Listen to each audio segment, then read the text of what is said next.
Hello everyone, this side Arushi Pratap. I hope सभी अच्छे होंगे।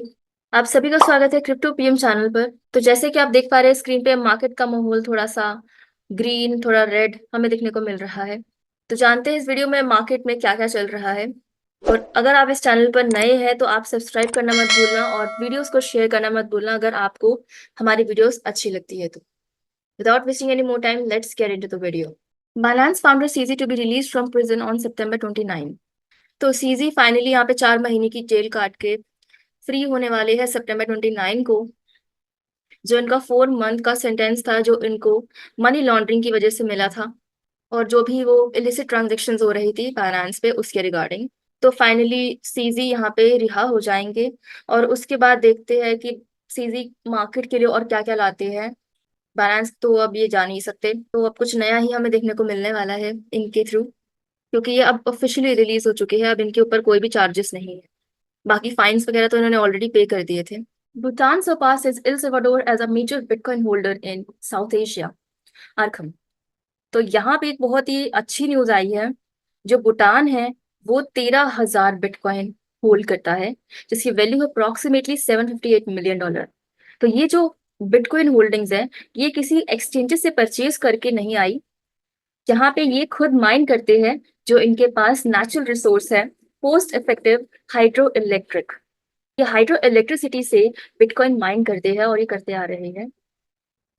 और यही करके इन्होंने इतना ज्यादा होल्ड कर लिया है बिटकॉइन को, जो कि बनाता है इनको largest bitcoin holder in south Asia, surpassing El Salvador, जो होल्ड करते हैं 5,875 BTC, $331 मिलियन के करीब। तो भूटान जो है अपने बिटकॉइन माइन करता है यूजिंग हाइड्रो इलेक्ट्रिक पावर से। The Bitcoin holdings are reportedly linked to the Kingdom of Bhutan investment arm, Druk Holdings and Investments, जो कि माइन कर रही है bitcoin using the countries abundant hydroelectric power। अब ये जो है ये कंफर्म किया है आखम इंटेलिजेंस ने, was able to confirm the activity through a combination of on-chain data and satellite imagery, pinpointing mining operations at the site of Bhutan's former education city project। साथ ही साथ जो ट्रक होल्डिंग्स है वो 656 ईथ भी होल्ड करती है, अराउंड $1.5 मिलियन के, along with smaller amounts of BNB Polygon, further diversifying its crypto portfolio। तो ये बहुत ही अच्छी चीज है कि यहाँ पे बिटकॉइन जो है वो कोस्ट इफेक्टिव तरीके से माइन किया जा रहा है। कोई ज्यादा परेशानी किसी कंट्री को फेस करनी नहीं पड़ रही है माइनिंग की वजह से। और बहुत ही अच्छा लगता है देख के कि चीजों का सही तरीके से यूज जब लोग करते हैं। भूटान की जो जीडीपी है वो $3 बिलियन रीच करने वाली है by the end of 2024, meaning the Bitcoin stash represents roughly a quarter of its GDP। ये जो बिटकॉइन माइनिंग है भूटान में, ये अप्रैल 2019 से स्टार्ट हुई थी, जब क्रिप्टो करेंसी बिटकॉइन का प्राइस $5,000 था। और एल सेवाडोर जो है उसने बिटकॉइन 21 सितंबर से परचेज करना स्टार्ट किया था, जब बिटकॉइन का प्राइस $51,000 के करीब था, जो कि बहुत ज्यादा था जब इन्होंने स्टार्ट किया था। Micro strategy proposes $700 million convertible senior notes. तो माइक्रो स्ट्रैटेजी जो कि सॉफ्टवेयर फर्म है, उन्होंने ऑफर किया है $700 मिलियन के अपने कन्वर्टेबल सीनियर नोट्स, जिसका ड्यू डेट है 2028 तक। तो यहाँ पे the software firm set this private offering होगी will be made available to qualified institutional buyers under Rule 144A of the Securities Act of 1933 as amended। अभी जो $700 मिलियन है जो ये ऑफर कर रहे हैं इंस्टीट्यूशनल इन्वेस्टर्स को, तो ये इसीलिए कर रहे हैं ताकि जो इनका $500 मिलियन का जो डेट है वो उसे पे ऑफ कर पाए, और जो इनका 6.1% का इंटरेस्ट रेट है वो खत्म करे। तो जो इनका डेट है रिडम्पशन का वो है 26 सितंबर। अब 16 सितंबर को इन्होंने नोटिस इशू कर दिया था, this year contingent upon the sale and settlement of the new convertible notes. साथ ही साथ ये अपने जो इन्वेस्टर्स हैं उनको बोल रहे हैं कि जिन्होंने ये 13 डे का जो पीरियड है जब ये इशू हुए हैं, तो उसमें अगर जिन्होंने 13 दिन के अंदर अंदर परचेज किया, $105 मिलियन के एडिशनल मिलेंगे नोट्स। तो $700 मिलियन में से $500 मिलियन को पे ऑफ करके $200 मिलियन जो बचेगा उसमें ये बिटकॉइन एक्वायर करेंगे, और बाकी का जो इनका कॉर्पोरेट का जो भी एक्सपेंसेस है वो। तो अभी इन्होंने बिटकॉइन परचेज किए थे और इनका $14 बिलियन बिटकॉइन का होल्डिंग हो गया था, और अब यहाँ पे ये और करने वाले हैं। Russia to trial crypto payments for military related imports. तो रशिया यहाँ पे जो रशियन गवर्नमेंट है वो क्रिप्टो पेमेंट्स को यूज कर रही है ट्रायल के रूप में, जो भी सैंक्शंस उन पे लगाए गए थे ट्रेडिशनल पेमेंट्स पे।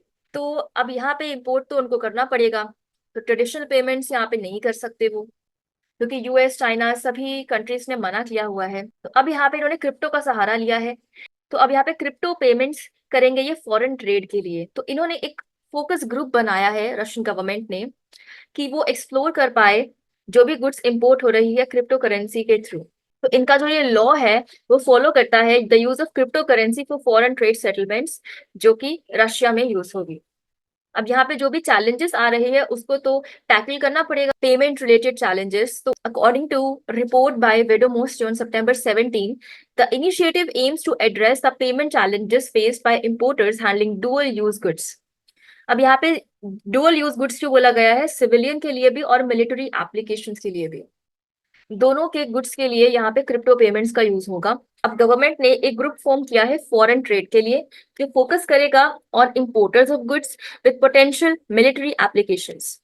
द फोकस ग्रुप में importers from the Russian chamber of commerce and industry होंगे, और the association of developers and producers of electronics and several banks होंगे। अब यहाँ पे जो भी सेंसिटिव ट्रांजेक्शन होंगे बैंक्स की इन चाइना, वो इनके लोग करेंगे, जो इन्होंने ग्रुप फॉर्म किया है। The focus group participants were selected based on their business turnover, with priority given to larger companies in this experimental phase. साथ ही साथ जो युआन, डॉलर, ये सब कुछ जो भी सैंक्शंस लगाए गए थे, अब यहाँ पे चाइना से ये इंपोर्ट करेंगे बट क्रिप्टो पेमेंट से क्या। Moving to next news, Binance denies responsibility for WazirX hack.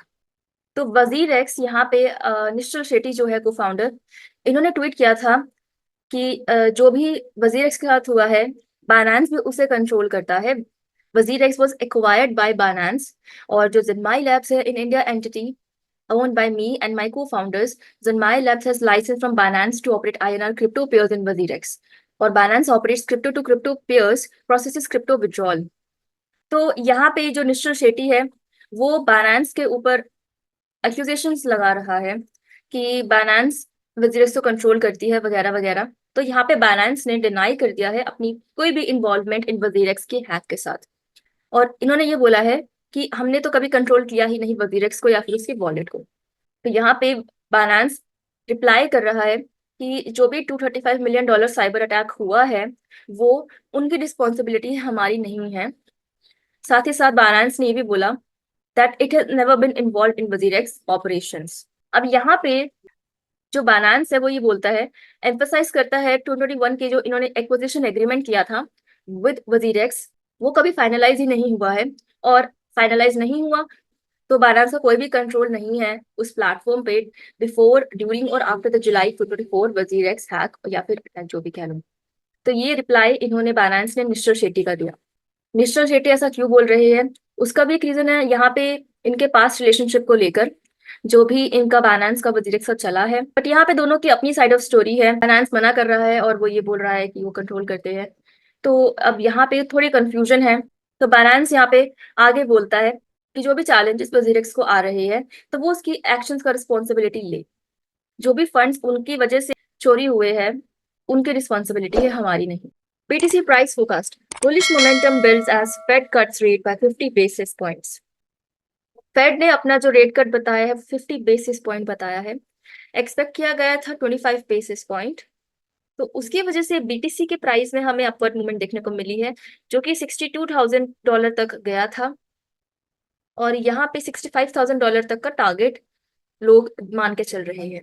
साथ ही साथ बीटीसी के प्राइस बढ़ने के बाद भी बीटीसी के ईटीएफ में हमें आउटफ्लो देखने को मिला है, 0.41% का गेन हुआ था।